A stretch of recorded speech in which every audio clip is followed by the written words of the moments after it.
Which one are you going to go for? Hammock or a tent? Both are good, both are bad. Let's talk about it. Starting with the tent. Now, this tent I'm pretty familiar with, and even then it still took me 10 minutes to set up. I had to get 6 stakes in, almost hit my finger a few times with the rock, or like I call it, a nature hammer. But when it comes to a tent, there's nothing better for space and protection from the weather. Like I said, you got lots of space. I'm able to sit up in this one and be just fine. That means you'll be able to change inside, get away from the weather, and even stretch out a little bit if you need. There's just so many activities. The other side of a tent is that you have to pack it around. So if you're trying to do an ultralight hike, it's not the greatest, but it's still doable. Now if someone's coming with me, I definitely would prefer a tent because we could split the poles, the tent, the gear, the stakes, all that it needs, and be just fine. Now the one thing with tents that I've always run into as well is how they say 2-person tent, but it's actually 1 person in gear.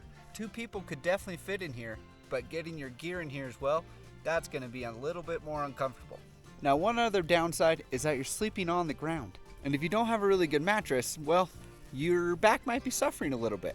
Now like I said, if I'm going with someone, get a tent. But if I'm coming by myself, I usually bring the hammock.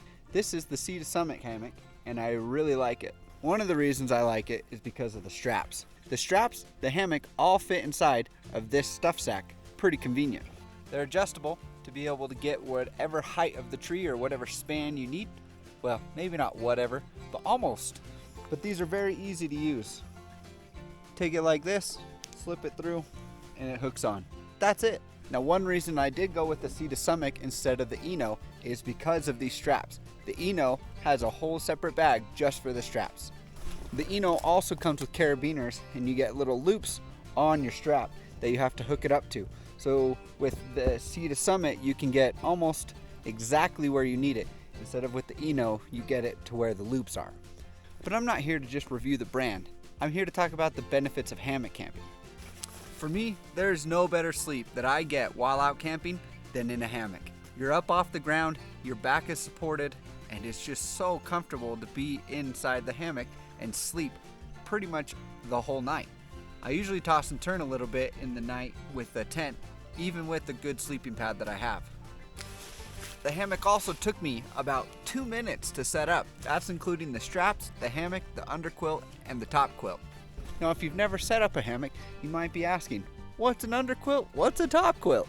Simply put, the underquilt is something that goes underneath the hammock. That was a hummingbird, kind of freaked me out.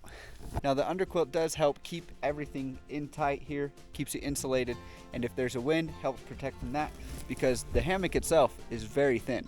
The top quilt is supposed to help you from the inside like a sleeping bag would. Now, I did sleep with just the top quilt last night, and I will say it did not work very well for me. I'm only 5'7", and this top quilt was too short still. My feet were hanging out, so I ended up taking an extra shirt that I have and putting my feet in that, and that worked out. But it was still really annoying not to be able to have my feet covered at night. Now, one of the great advantages of a hammock is that you can set them up basically anywhere.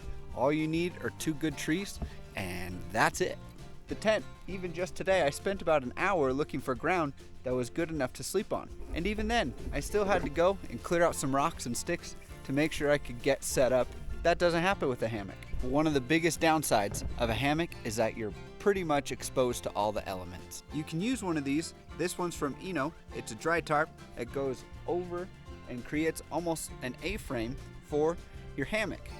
I didn't have to use it this time because the wind wasn't very bad and we didn't have any rain or anything coming, so I just slept out in the open. But if there are any situations for weather, I definitely would get this up, and then you do have some protection. Now one of the other downsides of the hammock is that there's really nowhere to put your gear. You have to either put it underneath or up against a tree, and if there is any rain or anything else, your gear might get wet, so keep that in mind. And I did buy the Eno on this because it was on sale.